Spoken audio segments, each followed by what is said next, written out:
sort of from there, it ended up, that's when I sort of got my first break. I ended up going to Teeny Winnie Games and got onto the PlayStation by doing the port of Discord to PlayStation from PC, which has some strange links with Tantalus, which is a really weird and fitting thing about me coming over to Australia at long last.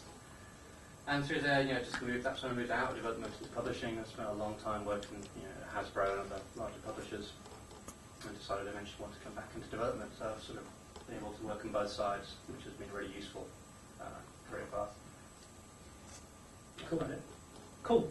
I just wanted to re-emphasise, if anyone does have any questions, just a shout out. The most interesting thing for me when they asked me to chair the panel was kind of thinking about Andrei, who's got the longest history, which stretches back 17 years, and I made a list of all of the things, all of the consoles that had come out in that time. So 17 years ago we had the SNES and the Mega Drive, and since then we've had the PlayStation, the Saturn, the N64, the Dreamcast, the PS2, the Xbox, the GameCube, and currently the Xbox 360, the PS3 and the Wii. And then there's also things like the Amiga and the Atari ST and the PC, and other things like the 3DO, the CD32 and the Jaguar. So I just kind of wanted to get everyone in the panel. Something on the CD32 as well. Did you? What was it? Beavers. Classic.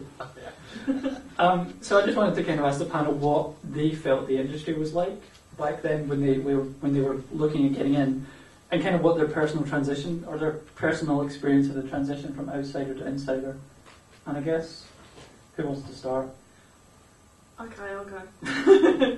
Obviously the team sizes were way, way smaller. The first game I worked on was a PC game, and you are dealing with only a few people, and it was sort of, really, really ad hoc, and you were kind of, guessing at how things were being made.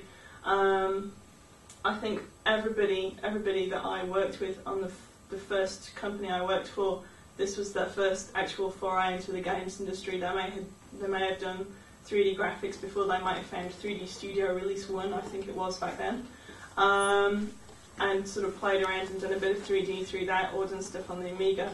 But it was generally everybody's first ever video game sort of that they were making. And I think we, equal parts had kind of, complete enthusiasm and complete fear at what we were doing. I don't know if everyone else was the same, but it was very much kind of like you were walking new territory. Is that how you guys felt? For sure.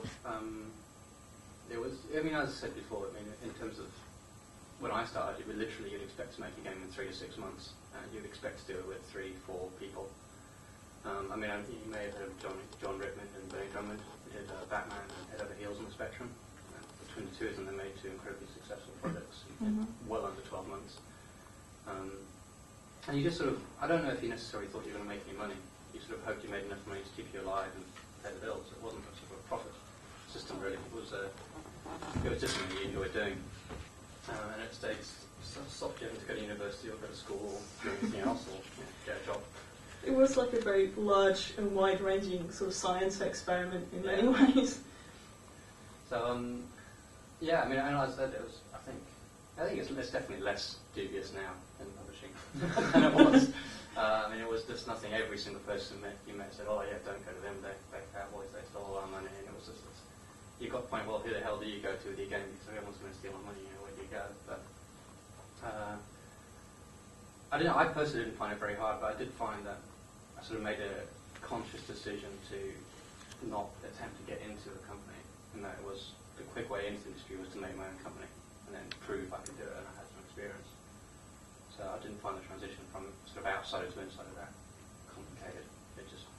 I guess I just never didn't believe it would happen.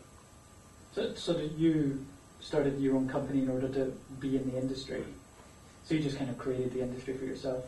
Effectively, you didn't kind of chase it, or you just kind of went... You just kind of drew a circle around yourself, went, ta-da! Yeah, I know what you did. Yeah, I think my situation was a bit different because I'm a little bit younger in the industry. I sort of, only started in the late 90s and joined up at Ratbag just after. They just finished off Power Slide on the PC. And the first few things we were actually working on there were the dirt track racing series of games there at Ratbag, which were considerably less, they didn't have quite the same appeal of Power Slide.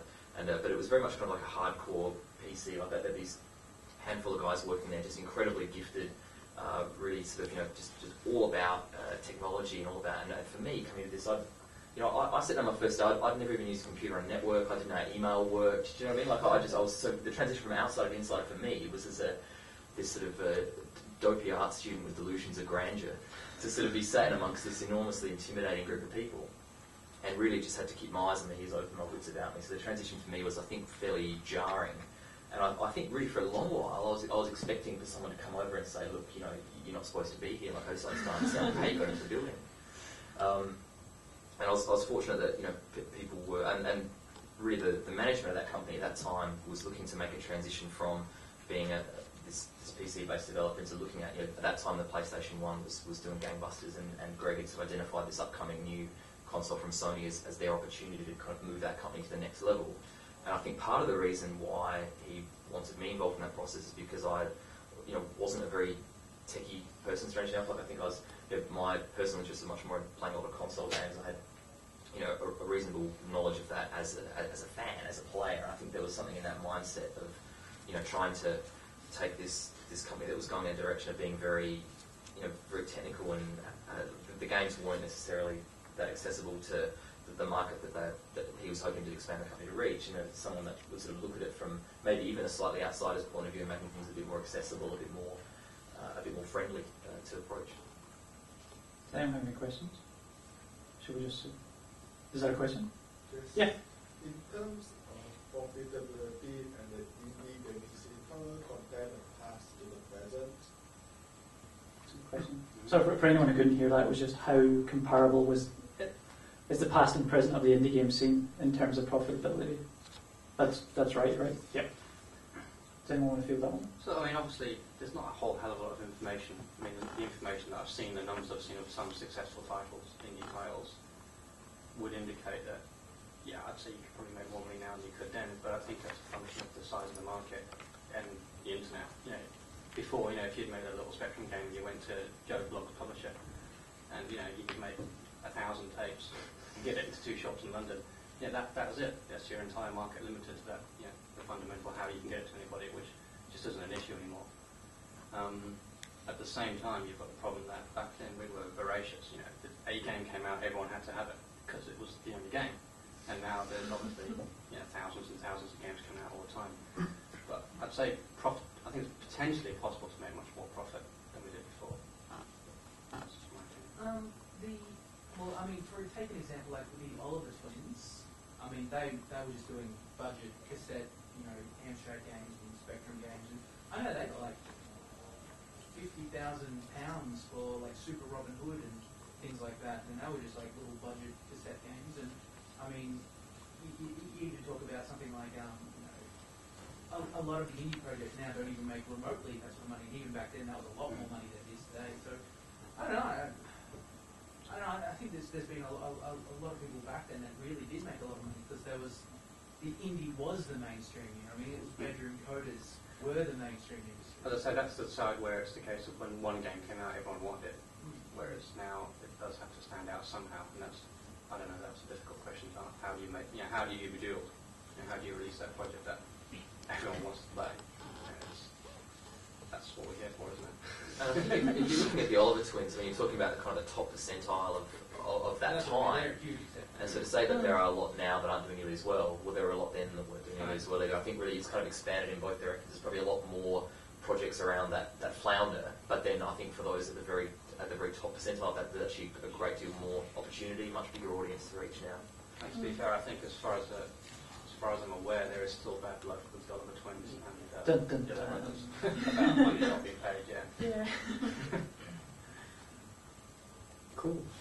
Hi. Just wondering, just looking back on the games industry in Australia in general, you tend to see that until recently it's mainly been a lot of licensed games with a few exceptions along the way, and possibly, I was just wondering if you found yourself in cases where you've been developing games that were in very interesting subject matter, and if you've ever found it hard to actually do or if you've ever just wanted to throw it all in.